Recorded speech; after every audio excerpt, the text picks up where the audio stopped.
I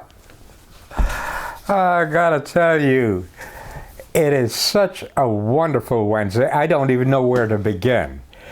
As always, you're free to watch this video or not.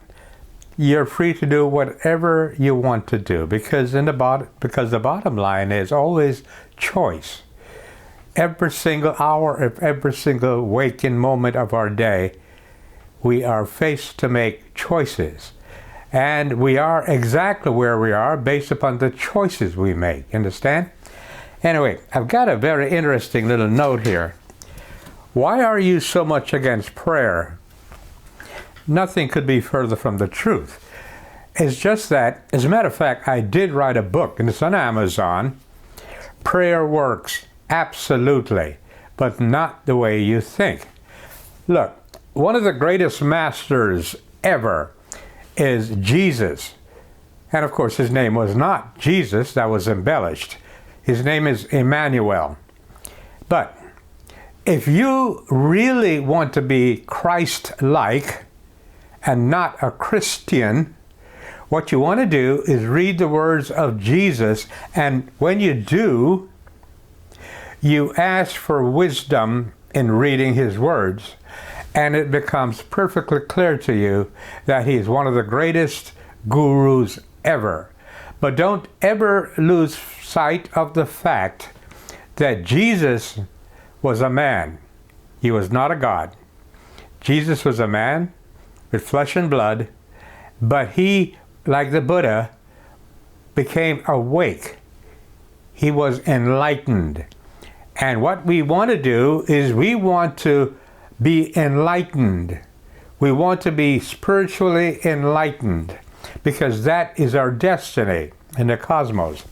So, back to prayer.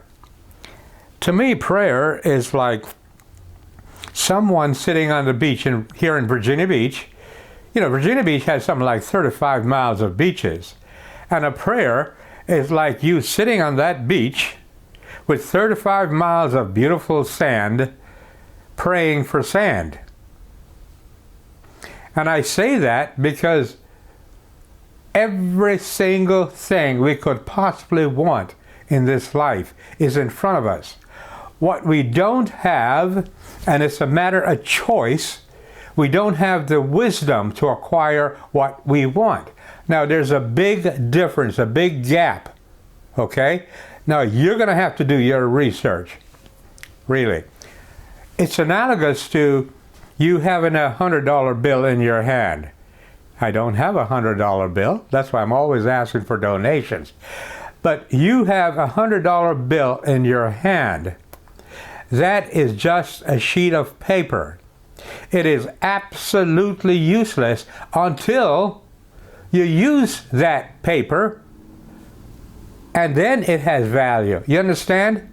That is what prayer is all about. So you go someplace and you are taught that you should be like hypocrites. You know, make a loud noise in the public and pray for hours and hours. No. Emmanuel said you should go into your closet and you should pray privately. Now let's get back to prayer. We have every single thing that we could possibly need in front of us. So prayer is totally unnecessary.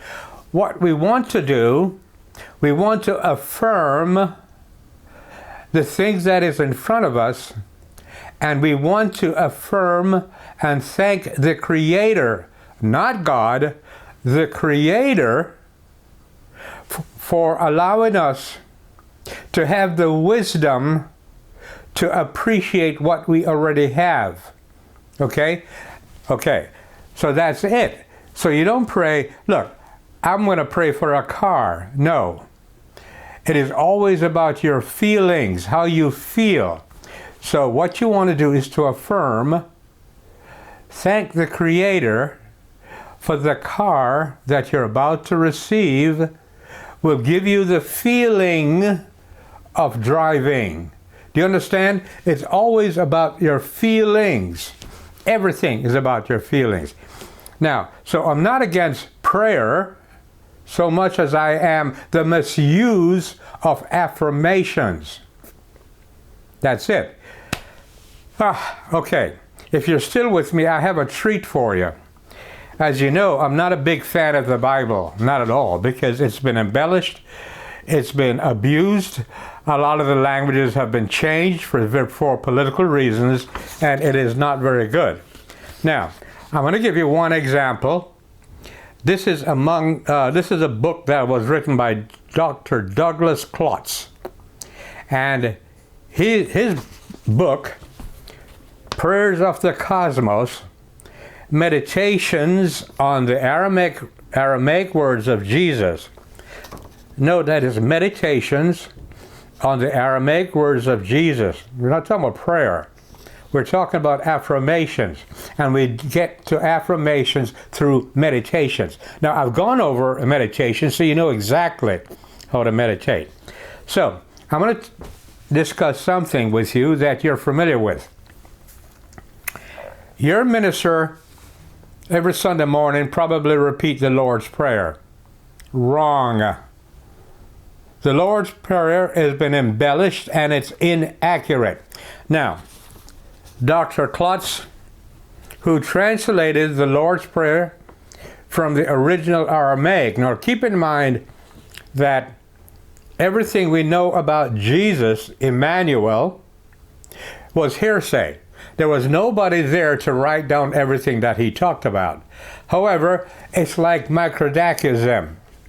You see this video, but when you explain this to somebody else, you're going to explain it in terms of what you understand me to say.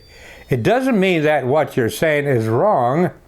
It means that you're telling somebody else about Microdacism through your filter. You understand? Okay. The Lord's Prayer begins with, Our Father who art in heaven. The original Aramaic, O birther, father, mother of the cosmos, you create all that moves in light. Focus your light within us. Make it useful, as the rays of a beacon show the way. Unite our, quote, I can to yours, so that we walk as kings and queens with every creature. Create in me divine cooperation from many selves, one voice, one action.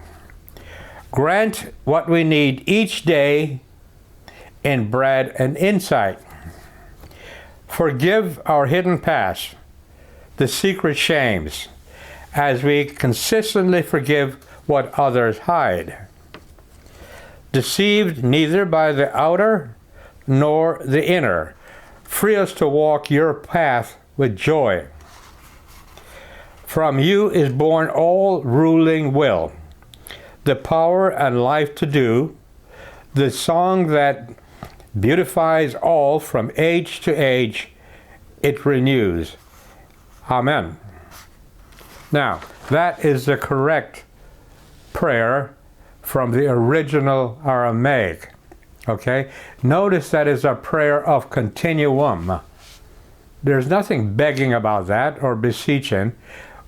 It is an affirmation of the granting of wisdom. Now, you have a choice. Believe it or not. You also have a choice to have a wonderful Wednesday or not. All I can tell you is that I am affirming that I love you all, and I am so very grateful for you all. Thank you, thank you, thank you.